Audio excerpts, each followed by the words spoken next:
नमस्कार। ज्योतिषीय श्रृंखला की इस कड़ी में आपका हार्दिक स्वागत है।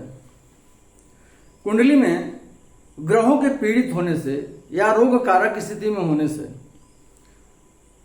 जातक के शरीर में उत्पन्न होने वाले रोगों के अध्ययन के क्रम में आइए अब हम बुध, बृहस्पति और शुक्र इनके कारण उत्पन्न होने वाले रोगों का अध्ययन करते हैं। पिछले वीडियो में हमने सूर्य, चंद्रमा और मंगल के बारे में जाना था। अब इन तीन ग्रहों की स्थिति देखते हैं क्या है।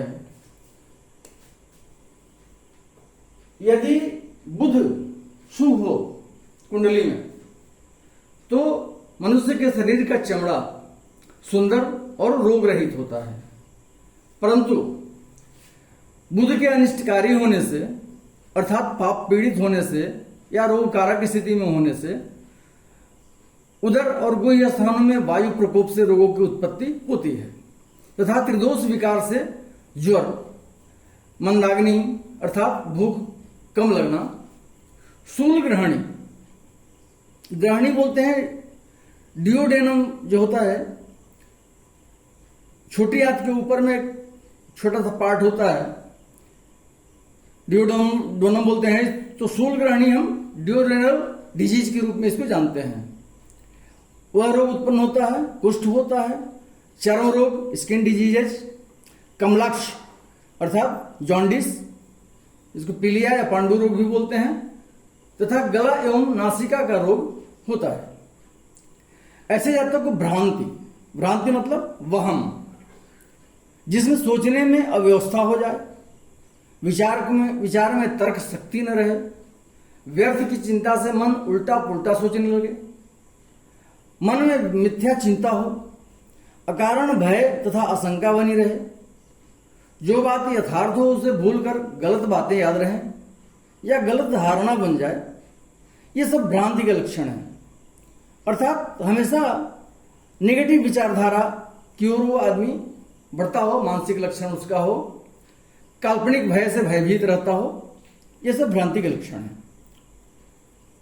ऐसा जातक दुर्वचन बोलता है, नेत्र रोग होता है, उसको विष की बीमारी हो सकती है, दुःस्वप्न, अग्नि में पड़ने का डर।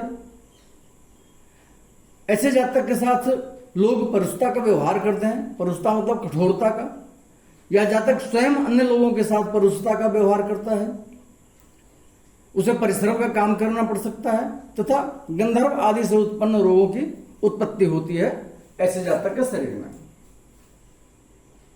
अब यदि बृहस्पति कुंडली में पीड़ित हो, यदि बृहस्पति उच्च अथवा शुभ स्थिति में हो तो जातक के मस्तिष्क की शक्ति अच्छी होती है, परंतु क्लेशित रहने से बृहस्पति के प्लीहा बोलते हैं, तिल्ली का जो रोग होता है, जैसे स्प्लीन, लार्ज स्प्लीन बोलते हैं, स्प्लीन का बढ़ जाना, उसको प्लीहा रोग बोलते हैं। ज्वर, कफ जनित रोग, मस्तिष्क के विकार से रोग, बेहोशी अर्थात मूर्छा, कर्ण रोग अर्थात कान के रोग, तथा ऐसा व्यक्ति मानसिक दुख का भाजन बनता है।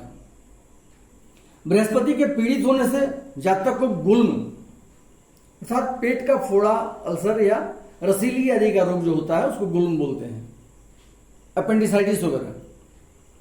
अतड़ियों का ज्वर जिसको मोती झारा भी बोलते हैं, देवस्थान संबंधित पीड़ा अर्थात मंदिर इत्यादि की जायदाद को लेकर मुकदमेबाजी की स्थिति, ब्राह्मणों के श्राप से कष्ट, किसी खजाने, ट्रस्ट या बैंक के मामलों के कारण कलह या अदालती कार्रवाई, विद्याधर, देवता, यक्ष, किन्नर, सर्प आदि के द्वारा किया हुआ उपद्रव, अपने गुरुजनों, माननीयों तथा बड़ों के साथ किया हुआ अभद्र या अशिष्ट व्यवहार या उनके प्रति उचित कर्तव्य का पालन न किया गया हो तो उस अपराध का दंड बृहस्पति की महादशा अंतर्दशा में प्राप्त होता है। यह दैवी नियम है, शाश्वत नियम है, ऐसा होता ही है। अगला है शुक्र। यदि कुंडली में शुक्र शुभ स्थिति में हो तो जातक का वीर्य पुष्ट होता है तथा उसकी काम शक्ति उत्तम होती है, परंतु यदि शुक्र पीड़ित होता है तो जातक की काम इच्छा पर विपरीत प्रभाव पड़ता है तथा तत्संबंधी पीड़ा जातक को होती है। उसे मादक द्रव्य के सेवन से दुख होता है, जननेंद्रिय रोग होता है, अर्थात जननेंद्रिय रोग जैसे सुजाक, प्रमेह इत्यादि रोग जो होते हैं उस तरह का रोग उसको होता है। पांडु रोग जिसको हम जॉन्डिस बोलते हैं या पीलिया, बहुमूत्र रोग,